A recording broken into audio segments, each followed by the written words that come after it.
I've already had 17 surgeries, you know what I mean? I went through hell and back, and from '09 to 2010 with my chemo back then, my 33 treatments of radiation. I mean, I did everything I was supposed to do, you know, but it came back. I started complaining about my back, and I had this pain in my chest, and I told my mom, I said, something's not right, and then I went for tests, and sure enough, you know.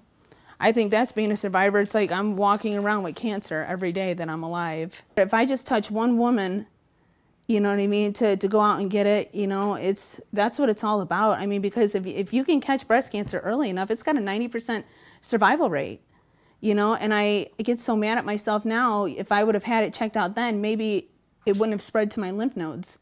You know what I mean? I had all three of these kids, I had cancer, didn't know it.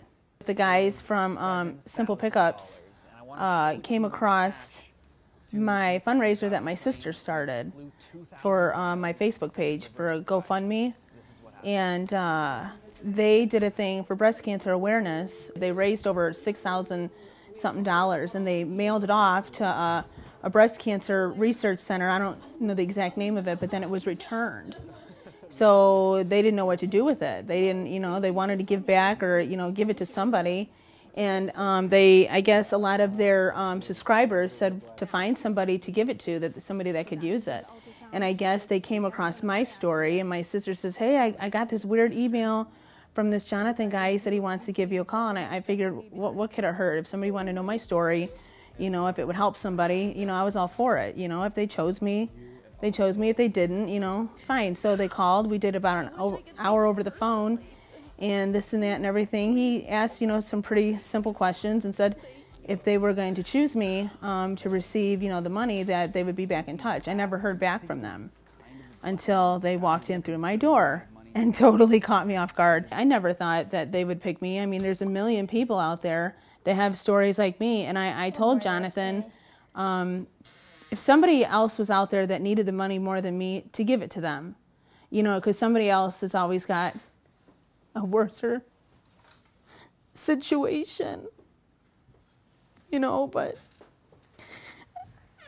you know, I quit work, not that because I'm physically not able to work. It's just when you hear something like that, I want to be around my kids all the time, you know, and it's been really hard. I deal with depression, I would say, is my hardest thing. I mean, even though I've been doing almost 8 months of treatment, I would say depression has been my biggest fight, because that's just not the person I've been for 37 years. You know, I've been a very strong-willed. I mean, my mom and my aunt, everybody can vouch for it. You know, I like to do things my way. I worked a 40-hour job. I mean, take care of my kids, my house. I cut my grass. I did everything myself, you know. And it's just, you're just not prepared to hear that. It's a huge help, because I don't have next to nothing in savings. I don't have savings. I just have a checking account, you know. I mean, my mom and my sister, you know, have always been there to help, this and that and everything, you know. So that $14,000 is a huge help.